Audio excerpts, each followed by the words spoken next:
Hello दोस्तों, आज की हमारी कहानी की लेखिका हैं रुचिका शर्मा। चलिए दोस्तों, कहानी शुरू करते हैं। रीमा, जल्दी से जूस दे दो, बहुत थकान हो रही है। आशीष ने अपना पसीना पोंछते हुए कहा। हाँ, अभी लाई, कहकर रीमा रसोई में चली गई। ये आशीष का रोज का काम था।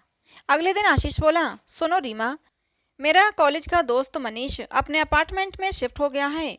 वही जिसके बेटे के जन्मदिन पर हम गए थे, आज मिला जब मैं जिम से आ रहा था। वह तो झल्ला सा है, लेकिन उसकी बीवी गजब की खूबसूरत है। आशीष बोला। हमें क्या, वह जाने और उसकी बीबी जाने, रीमा बोली। तुम जल्दी से नहा लो, मैं नाश्ता तैयार करती हूँ। रीमा नोट कर रही थी कि आजकल आशीष जिम में ज़्यादा देर लगा रहा है। अतः एक दिन उसने पूछ ही लिया, क्या बात है, देर कैसे हो गई? आज क्या खास बात है? जिम से पसीना पसीना होकर आए, फिर भी चेहरे पर अलग ही खुशी झलक रही है। रोज की तरह अपनी थकान का रोना नहीं। रीमा ने चुटकी लेते हुए आशीष से कहा। क्या मैं रोज थकान का रोना रोता हूँ? अरे, अपने आप को फिट रखना क्या इतना आसान है? कभी जिम जाकर दिखाओ कि अपने आप को मेंटेन करने के लिए कितनी मशक्कत करनी पड़ती है। लो, हो गए शुरू। मेरी तरह दो बच्चे पैदा करो पहले, फिर फिटनेस की बात करो मुझसे, रीमा ने कहा। पर आज बहुत देर से आए, कोई खास बात? नहीं, कुछ खास नहीं, आशीष बोला। अरे भाई, मेरे दोस्त की पत्नी जिया जिम आती है आजकल, तो बस बातों में टाइम लग गया। क्या एक्सरसाइज करती है, तभी इतनी फिट है, कोई उसकी उम्र का अंदाजा भी नहीं लगा सकता, कहकर आशीष नहाने चला गया। रीमा को आशीष के इरादे नेक न लगे। अब ये रोज का काम हो गया था। आशीष रोज अपनी बेटी को स्कूल बस में छोड़ने जाता, उधर से जिया अपने बेटे को लेकर आती। दोनों बातें करते और देर हो जाती। कभी आशीष स्विमिंग पूल जाता तो जिया वहां मिल जाती। जब रीमा उन्हें आते बालकनी से देखती तो कुड़ जाती। कुछ दिन पहले अपार्टमेंट में न्यू ईयर पार्टी थी। दोनों दोस्त अपने परिवारों के साथ पार्टी हॉल में आए। जिया को देख आशीष के चेहरे की मुस्कुराहट दुगनी हो गई और रीमा उन्हें देखकर अपनी सहेलियों की तरफ बढ़ने लगी। ये मेरी सबसे अच्छी सहेलियां हैं, हम उन्हीं के साथ रहेंगे। तुम्हारा दोस्त तो झल्ला सा है, पर ये लोग तो बहुत अच्छी हैं, आशीष बोला। बस वो दोस्त ही झल्ला है, जिया को देखो, आज भी कितनी सुंदर ड्रेस पहनकर आई है, पूरी फिगर निखर कर आ रही है। और उस लंगूर को देखो, वही कपड़े जो ऑफिस में पहनकर आता है। रीमा आशीष को वहां से खींचकर ले गई। आशीष था तो रीमा के साथ, लेकिन नजरें जिया पर ही टिकी थीं।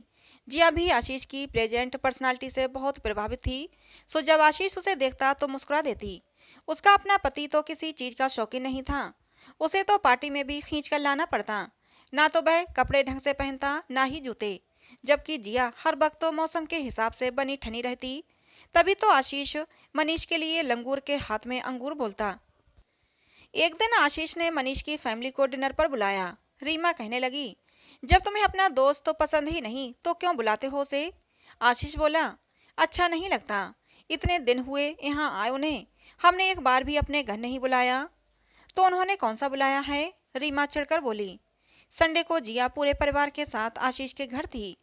जब आशीष ने उससे और बातें की तो वह उसके नॉलेज को देखता ही रह गया। उसे मन ही मन लगने लगा कि कहाँ मनीष और कहाँ जिया। उसने जिया की बहुत तारीफ की। रीमा को ये सब फूटी आंख नहीं सुहा रहा था। मनीष का परिवार खाना खाकर चला गया। उनके जाने के बाद आशीष बोला, जिया ने अपने बच्चों की परवरिश बहुत सही तरीके से की है, कितने सलीके से बात करते हैं और पढ़ाई में भी अच्छे हैं। तो हमारे कौन से कम हैं? रीमा का जवाब सुनकर आशीष ने चुप्पी साध ली। जब आशीष के घर अक्सर जिया की बात होती तो रीमा को जरा भी न सुहाती। उसे ऐसा लगता जैसे आशीष के दिलो दिमाग में जिया रस बस गई है। उधर जिया भी मनीष से अक्सर आशीष की ही बातें करती। कहती, कितना शौकीन है तुम्हारा दोस्त आशीष, हर वक्त हंसी ठहाके लगाता रहता है, सोसाइटी के कार्यक्रमों में भी कितना आगे रहता है, हर प्रोग्राम में उसका नाम अनाउंस होता है, स्पोर्ट्स में, कल्चर्स में। शायद जिया और आशीष एक दूसरे को मन ही मन चाहने लगे थे, इसीलिए दोनों अपने अपने परिवार में एक दूसरे की बात किया करते थे। मनीष का तो उस तरफ ध्यान नहीं पड़ा क्योंकि वह अपनी ही दुनिया में मस्त रहता, लेकिन रीमा मन ही मन जिया से जलने लगी थी। यहाँ तक कि अपने बच्चों से भी कहती कि जिया के बच्चों के साथ ना खेलें। जिया के बच्चे जब उनके साथ खेलने को कहते तो रीमा की बेटी कहती, नहीं, मम्मी डांटेंगी। जब ये बात जिया को पता चली तो उसे बहुत बुरा लगा। एक दिन स्कूल बस जल्दी आ गई और जिया व आशीष दोनों के बच्चों की बस छूट गई। आशीष बोला, मैं कार से ड्रॉप कर आता हूँ। ओके, जिया बोली। लेकिन जिया का बेटा नए अंकल के साथ जाने को तैयार नहीं। अतः जिया भी उसके साथ कार में पीछे की सीट पर बैठ गई। आशीष ने कहा, Jiya you can come to front seat. I don't mind, Jiya ने कहा और कार की अगली सीट पर आकर बैठ गई। रीमा की सहेली ने जब ये बात रीमा को बताई तो उसके तो जैसे होश उड़ गए। अतः अगले दिन वह आशीष से बोली, बच्चों को स्कूल बस तक मैं ही छोड़ने जाऊंगी, तुम्हें वहाँ बहुत समय लग जाता है। आशीष को कुछ समझ न आया कि रीमा क्या कहना चाहती है, लेकिन जब वह बस स्टॉप पर गई तो उसे जिया फूटी आंख न सुआई। दूसरी सहेलियों के साथ खड़ी बातों ही बातों में वह जिया को ताने मारने लगी। जिया को भी समझते देर न लगी, लेकिन क्या करती। पहले दिन वही तो उसके पति के साथ कार की आगे की सीट पर बैठकर गई थी। वह चुपचाप अपने बेटे को बस में बैठाकर वहां से चली गई। रीमा जब लौटकर आई तो देखा आशीष बालकनी में खड़ा जिया से जोर जोर से बातें कर रहा था। रीमा जिया के पास पहुंचकर बोली, जिया घर में ही आ जाओ ना, ऐसे जोर जोर से बातें करना अच्छा नहीं लगता ना। कहने को तो रीमा घर आने का आग्रह कर रही थी, लेकिन उसके चेहरे की कुटिल मुस्कान देखकर जिया समझ गई थी कि रीमा क्या कहना चाह रही है। अतः वह वहां से चुपचाप चल दी। पीछे मुड़कर देखा तो आशीष बालकनी से उसे हाथ हिलाकर बाय बाय कर रहा था। घर आकर जिया बहुत उदास थी। मन ही मन सोच रही थी कि रीमा की गलती भी तो नहीं, आखिर उसका पति है आशीष, पर स्वयं भी क्या करे। बस बात ही तो कर रही थी उसे। अगर उसे आशीष से बात करना अच्छा लगता है तो उसमें बुराई भी क्या है। क्या किसी के पति से बात करना गुनाह है। रीमा इतनी चिढ़ क्यों गई। एक दिन जब आशीष ऑफिस चला गया तो जिया ने रीमा को इंटरकॉम किया, रीमा इस रविवार तुम सब परिवार हमारे घर आओ ना, डिनर हम साथ में ही करेंगे। अब जिम ही बस एक मात्र ठिकाना था जहां दोनों मिल सकते थे, सो वहीं थोड़ी देर बैठकर बात कर लेते। लेकिन कहते हैं ना, इश्क और मुश्क छिपाए नहीं छिपते। सो जिम में आसपास वर्कआउट करते लोग उन्हें बातें करते चोर नजरों से देखते और कभी कभी तो कोई टोंट भी मार देते। अब जिया को लगने लगा कि पानी सिर से ऊपर जा रहा है, अतः उसने अपने जिम का टाइम चेंज करा लिया। आशीष से बात न करने की ठान ली। कई दिन जब जिया दिखाई न दी तो आशीष अनमना सा हो गया। फिर एक दिन अपने दोस्त से मिलने के बहाने जिया के घर चला गया। घर में जिया अकेली थी। आशीष ने जिया से अपने दिल की बात कह डाली। सुनकर जिया खिल उठी। अब दोनों ने तय किया कि अपार्टमेंट के बाहर मिला करेंगे। रीमा ने अपार्टमेंट की सभी महिलाओं को भी बता दिया था कि जिया कैसे उसके पति पर डोरे डाल रही है, अतः सभी महिलाओं ने उससे दूरी बना ली थी।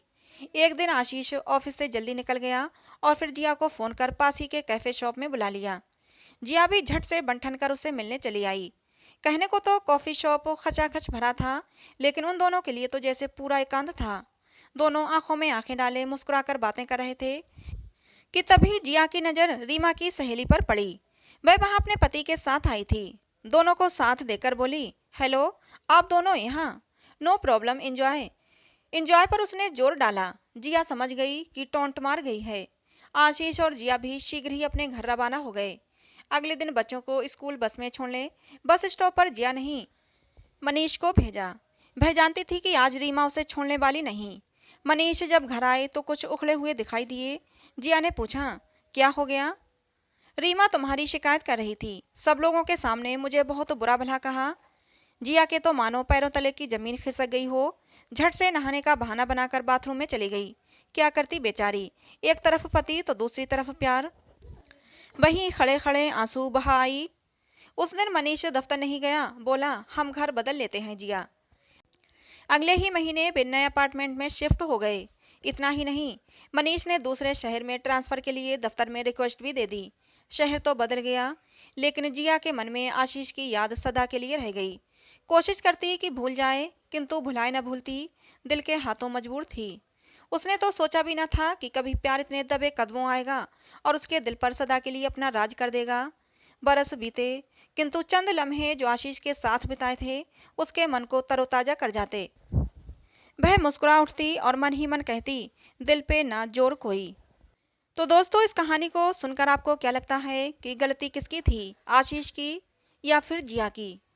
क्या शादी के बाद प्यार करना ठीक है? अपनी राय कमेंट बॉक्स में ज़रूर बताएं।